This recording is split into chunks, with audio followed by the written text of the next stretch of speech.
Do you believe that the Constitution grants everyone in our country the right to due process, including non-citizens?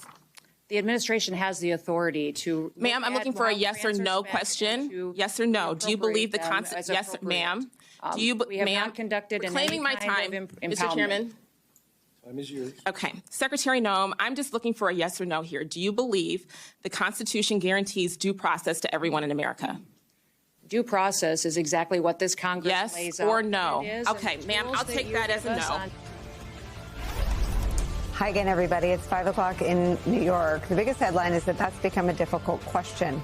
For the second time in just a few days, members of the Trump administration are seemingly unwilling or unable to answer a direct question about a right declared in the text of the Fifth Amendment, due process for every individual in this country. We saw on Sunday Donald Trump respond, quote, "I don't know," when asked the exact same question. Upholding this right of due process is of urgent concern as Donald Trump and his administration ratchets up its mass deportation operation. NBC News has confirmed what was first reported by Reuters, that the U.S. is planning to send a group of migrants from the U.S. to Libya as early as this week. That's according to two U.S. officials. A U.S. military aircraft is expected to transport the migrants, but the officials could not say how many migrants will be on the flight or what nationality they are. From Reuters reporting, quote, Libya's government of national unity said on Wednesday it rejected the use of Libyan territory as a destination for deporting migrants without its knowledge or consent. It also said there was no coordination with the U.S. regarding the reception of migrants. Well, we're learning of this plan. Another plan of this administration's has also surfaced, according to utterly mind-blowing new reporting in the Washington Post. Quote, the Trump administration earlier this year urged the Ukrainian government to accept an unspecified number of U.S. deportees who are citizens of other countries. That's according to documents reviewed by the Washington Post. An extraordinary request of a nation at war and dependent on American military and financial support for its survival. One remarkable fact noted in the Post report about this request, that it was done, quote, despite the absence of a functioning airport there because of continual air attacks, end quote. The Washington Post goes on to say that, quote, Ukraine has not accepted any third-party nationals from the U.S., and there is no indication that Kyiv seriously considered the U.S. proposal. Meanwhile, at this very moment, another showdown between the Trump administration and a federal judge over deportations. As we mentioned in the last hour, Judge James Boasberg is holding a hearing which could force the Trump administration to return the Venezuelan nationals he deported to El Salvador under the Alien Enemies Act. All of this is where we start the hour with some of our most favorite reporters and friends. New York Times diplomatic correspondent Michael Crowley is here. We're also joined by voting rights attorney, founder of Democracy Docket, Mark Elias. And with me at the table, MSNBC legal analyst, former SDNY Criminal Division Deputy Chief, Christy Greenberg. Michael Crowley, I actually first saw the New York Times report on the plan to send migrants to Libya, and it looked like a headline in a story out of The Onion. It didn't look real. Libya, obviously, one, very far away, two, known for having pretty dire human rights challenges and problems and reputation. Three, the reporting reveals that they didn't know anything about it. Tell me what you and your colleagues have reported. Thanks, Nicole. So the reporting is that the Trump administration is planning to send migrants from the U.S. on a U.S. military plane to Libya and essentially have them be detained in Libya.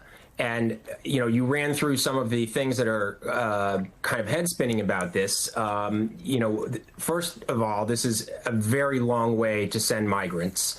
And it's clearly what you would call, I think, an escalation of the Trump administration's strategy, not only to send people out of the country, but, I just think you have to interpret this as almost a kind of a punitive intimidation tactic to send a message to other migrants who might want to cross the U.S. border that you don't know where you're going to end up. You might think you're going to be sent back to your home country, or maybe a neighboring country. So maybe you come from Guatemala and you'll, go to El Salvador. It's not great, but suddenly you're in Northern Africa, in a country that has been more or less racked by civil war since the overthrow of Muammar Gaddafi more than a decade ago. And then on top of it, a country that is notorious for terrible conditions. I believe it was an Amnesty International report in 2021 that described Libya's migrant detention centers as a hellscape. And, there's no due process. People are treated terribly. There are all kinds of abuses of rights and physical abuse and violence and reports of torture. And this is in the context. Last thing I'll say, Nicole, is that, Libya has become a kind of clearinghouse for migrants because it is a transit point for a lot of migrants who are leaving Africa in particular and trying to get to Europe. And what's been happening is as they get intercepted with, by the way, what I'll say human rights advocates say is the kind of morally corrupt cooperation of the Europeans, they're sent back to Libya and put into these terrible detention centers. So there's quite a lot of these centers, quite a lot of these migrants. And it appears that the Trump administration has gotten interested in getting in on this action. It is exactly as you describe, especially your last comment. Let me read from your reporting about that Amnesty International report. Quote, a major transit point for Europe-bound migrants, Libya operates numerous detention facilities for refugees and migrants. Amnesty International branded those sites, quote, horrific, and, quote, a hellscape in a 2021 report, which found evidence of, quote, sexual violence against men, women, and children. The Global Detention Project says detained migrants in Libya endure, quote, physical mistreatment and torture, forced labor, and even slavery. Michael Crowley, what does the effort look like to stop or slow this? Well, there are court challenges in motion. And, as we've seen in the case of other migrants who have been sent out of the country, including, as you mentioned, to El Salvador, advocacy groups are going to the courts and seeing what judges can do.